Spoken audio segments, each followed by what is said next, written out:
تو حضور نماز مختصر کر کے اس کے گھر تک جاتے ہیں اور اپنے گھر کا چراغ اس کے گھر میں دے آتے ہیں۔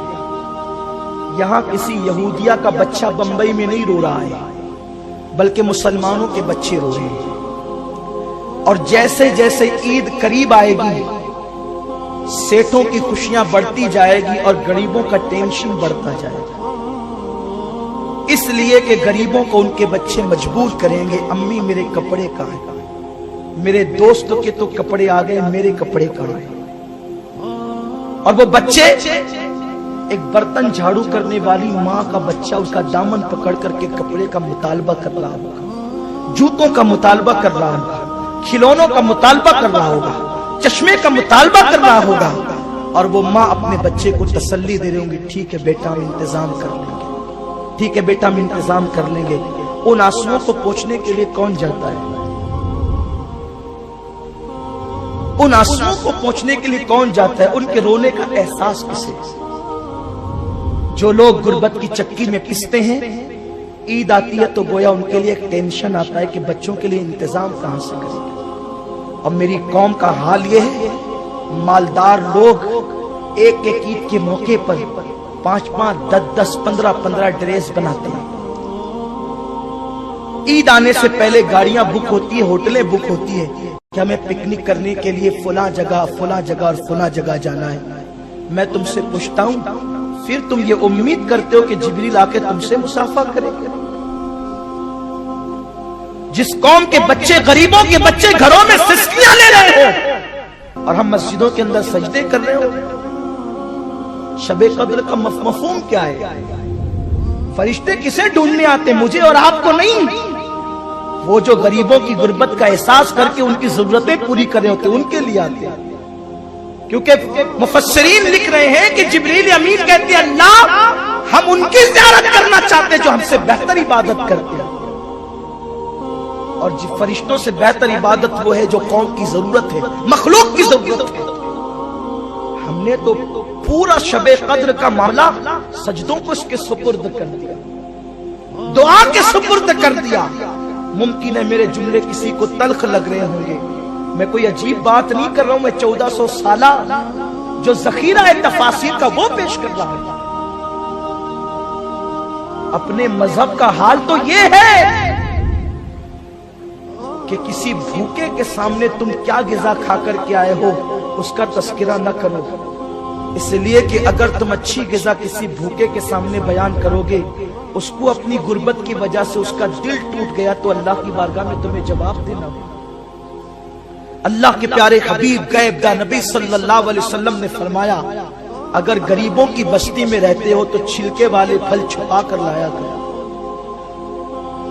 اور ان چھلکوں کو دور لے جا کر کے پھینکا کرو، کیونکہ اگر تم نے چھلکے کسی غریب کے آنگن کے قریب پھینک دیے اور بچے نے اپنے ماں باپ سے اس پھل کا مطالبہ کیا اور وہ نہ دے سکے اور ان کو اپنی غربت یاد آ گئی تو اللہ اس کے بارے میں بھی تم سے سوال کرے۔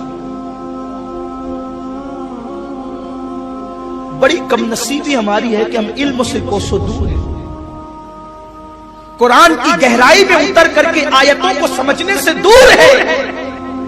ہم نے تو سب یہی سمجھ لیا ہے کہ عبادت کا مفہوم صرف سجدہ، عبادت کا مفہوم صرف رکوع، میں منکر نہیں ہوں، سجود عبادت کی جان ہے، میرا انکار نہیں ہے۔ لیکن شب قدر میں کن لوگوں سے فرشتے مصافحہ کرتے ہیں؟ وہ ان لوگوں سے کرتے ہیں جو اپنی ضرورت کو دوسروں کی ضرورت پہ قربان کر دیتے ہیں۔ آج ہمارے اندر یہ جذبہ نہیں، بلکہ آج تو قوم کا حال یہ ہے کہ سب سے زیادہ فائدہ میرا ہونا چاہیے، سب سے زیادہ خوشیاں مجھے ملنی چاہیے۔ اللہ کے حبیب صلی اللہ علیہ وسلم نے ارشاد فرمایا، جن خوشیوں میں غریبوں کو یاد نہ کیا جائے وہ خوشی انسان کے لیے عذاب بن سکتی ہے۔ ہم کس عید کی تیاری کرنے جا رہے ہیں؟ 5 دن کے 7 دن کے بعد عید آنے والی، ہم کس عید کی تیاری کرنے جا رہے ہیں؟ کہیں ایسا تو نہیں کہ ہم عید کے بہانے اپنے لیے سر پہ عذاب اوڑھنے والے؟ اگر ہم نے اللہ کی مخلوق کا خیال نہیں کیا، سب کچھ صرف اپنے لیے کیا، تو یہ عید کہیں وعید تو نہیں ہو جائے گی؟ یہ عید کہیں ہمارے لیے عذاب جان تو نہیں بن جائے گی؟ ہمیں احساس نہیں ہے، ہمیں پتا نہیں اصل عبادت کی جان کیا ہے۔ ڈاکٹر اقبال نے اسی لیے تو کہا تھا درد دل کے واسطے پیدا کیا انسان کو، ورنہ عبادت کے لیے کچھ کم نہ تھے کرنے میں۔ بچہ یہودی کا رو رہا ہے، مصطفیٰ جان رحمت بے چین ہو رہے، یہاں تو سینکڑوں کی آنکھوں میں آنسو ہے، ہم بے چین ہوتے ہی نہیں۔ کیوں؟ کہیں ایسا تو نہیں کہ ہمارے ایمان کا طوطا اڑ گیا؟ اللہ نہ کرے کہ ہم منافق تو نہیں ہو گئے، ہمارے اندر نفاق تو نہیں پیدا ہو گیا؟ کیونکہ اللہ کے حبیب غیب دا نبی صلی اللہ علیہ وسلم نے فرمایا کہ مومن ایک جان کی طرح ہے، مومن ایک جان کی طرح ہے، ایک جسم کی طرح ہے۔ مومن ایک جسم جان کی طرح ہے۔ پیر میں کانٹا چبھتا ہے، بولو آنکھ کو تکلیف ہوتی ہے کہ نہیں ہوتی؟ ہاتھ حرکت میں آتا ہے کہ نہیں آتا؟ لیکن افسوس ہے مجھے مسلمانوں پر، میرے آقا نے فرمایا اگر تم دوسروں کی تکلیف محسوس نہیں کرتے تو احتساب کرو کہیں تمہارا ایمان تو نہیں چلا گیا، کیونکہ جب تک کہ جسم میں جان ہوگی، پیر میں کانٹا چبھے گا تو آنکھ ضرور روئے گی، ہاتھ حرکت میں ضرور آئے گا، اور وہ دماغ ہاتھ کو حکم ضرور دے گا کہ یہ پیر سے کانٹا نکال۔ بولو کبھی آنکھ نے یہ کہا کہ پیر میں کانٹا چبھا، میرے اندر تو کوئی کانٹا نہیں چبھا، مجھے رونے کی ضرورت کیا ہے؟ ہاتھ یہ کہے گا کانٹا تو پیر میں چبھا ہے، مجھے حرکت میں آنے کی ضرورت کیا ہے؟ دماغ یہ کہے گا کانٹا تو پیر میں چبھا ہے، مجھے بے چین ہونے کی ضرورت کیا ہے؟ کبھی نہیں، جب تک زندگی ہے کبھی یہ نہیں ہوگا۔ ایک عضو کو تکلیف ہوگی پورا جسم بے قرار ہو جائے گا، بلا تشبیہ بلا تمثیل۔ ایک مسلمان کو تکلیف ہوگی سارے مسلمان بے قرار ہو جائیں گے، اور جو بے قرار نہیں ہوتے انہیں اپنے ایمان کا احتساب کرنا چاہیے۔ ماہ رمضان شریف میں جو اب بھی گیم کھیلتے بیٹھے ہیں اس کا مطلب وہ بے قرار نہیں ہے۔ ماہ رمضان شریف میں جو واٹس ایپ پر لگے ہوئے ہیں اس کا مطلب وہ بے قرار نہیں ہے۔ ماہ رمضان میں جو انٹرنیٹ پر اب بھی اپنا وقت برباد کر رہے ہیں اس کا مطلب وہ بے قرار نہیں ہے۔ کیوں بے قرار نہیں ہے؟ کیونکہ بے قراری کی کوئی وجہ نہیں ہے۔ سحری میں 4-5 ڈش ان کے سامنے رکھی ہوئی ہے، افطار کے اندر پورا دسترخوان بھرا ہوا ہے، عید کے کپڑے انہوں نے ٹیلر کے یہاں ڈال دیے ہیں، کچھ کے تو آ کر کے تجوری کی زینت بھی بن گئے ہیں، جیبیں بھری ہوئی ہے، تجوریاں بھری ہوئی ہے، بینکیں بھری ہوئی ہے۔ اس لیے بے قرار ہونے کی وجہ کیا ہے؟ اگر ہم واقعی کامل مومن ہوتے تو ہم بے قرار ہوتے، انٹرنیٹ نہ بیٹھتے۔ کہا اب بے قراری کی وجہ کیا ہے؟ اس لیے کہ شام والوں کے ساتھ جو ہو رہا ہے وہ ہمیں چین سے بیٹھنے کیسے دے؟ ملک شام میں مسلمانوں کی گردن پہ چھری چل رہی ہے، ہم انٹرنیٹ پر بیٹھے ہیں، ہمیں ان سے کوئی تعلق ہی نہیں ہے۔